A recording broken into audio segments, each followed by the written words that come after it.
I'll follow up with what Dr. was talking about. You see, one of the things, the key planks of the Maandamano and these issues that Azimio is bringing up is the issue of subsidies.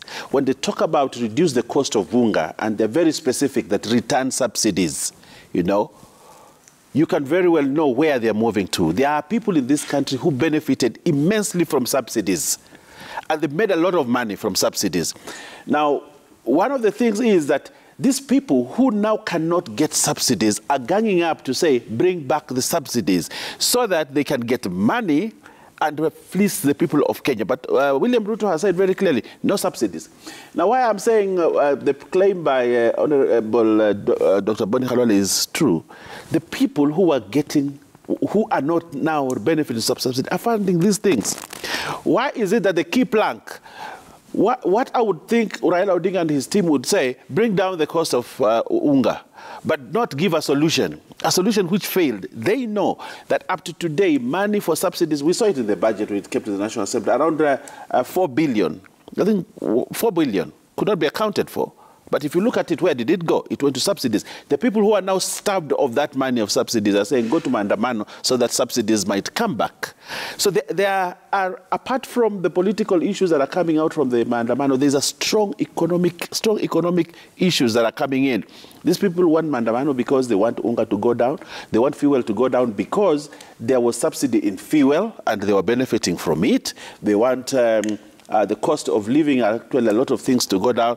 The people who are not getting the exemptions, tax exemptions today, are funding these Maandamanos. And that is true. Okay. That is That's true. not a statement of fact. It's a statement because if I was benefiting from exceptions in tax, today William Ruto has removed them. I was a big beneficiary of it. What will I do? Okay. I would angle myself with the people that are doing Maandamanos so that this can come back and they can continue to benefit. But Honorable Baya, yes, when you mention, when you make an allegation of some people funding the destabilization, what Dr. has labeled it as, yes, there must be an accountability for any destabilization attempt on the stability of the country. Yes. I mean, what is the money that went into that destabilization process? Who are they? And as the Deputy Majority Leader of the National Assembly, how much at the national level, what then is the actionable thing that you would do as a leader in terms of addressing that problem? Today, our committee, and I want to tell you something. Very straightforward questions. And I'll answer you very straightforward. Okay. The leader, the chairman of finance committee, no, the previous was Gladys Wanga, a lady I respect a lot. She belonged to the Azimio, she belongs to the Azimio coalition, then NASA coalition.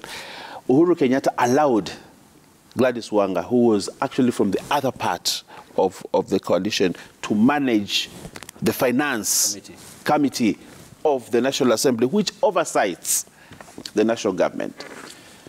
They failed to look at the real issues. Helios, you read about Helios. Today, you see a guy who was paid 415 million, benefited from, in 3 months he was paid just because he advised government to misuse its money. And he said he was smart. He was smart. He said he was smart.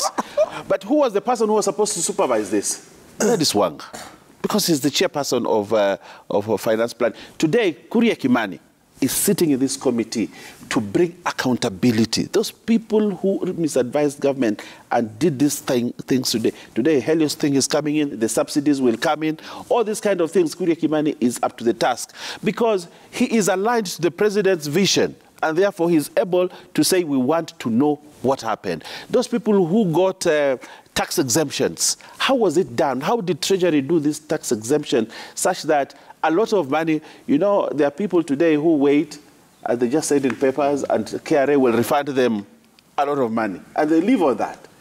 Why? Because they are tax exemptions. You know, when you get tax exemptions, you pay taxes and then there are rebates, there are all manner of things that are paid back to you.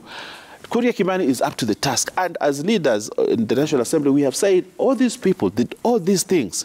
We want to know what happened, and we want accountability, and they must, at the end of the day, be held accountable. Institutions like DCI and anti-corruption must move, swing into action to ensure that the money that was lost through that handshake regime must be brought back to Kenya. And it seems like you have already gave us the nitty-gritty details. Is that then an already made determination?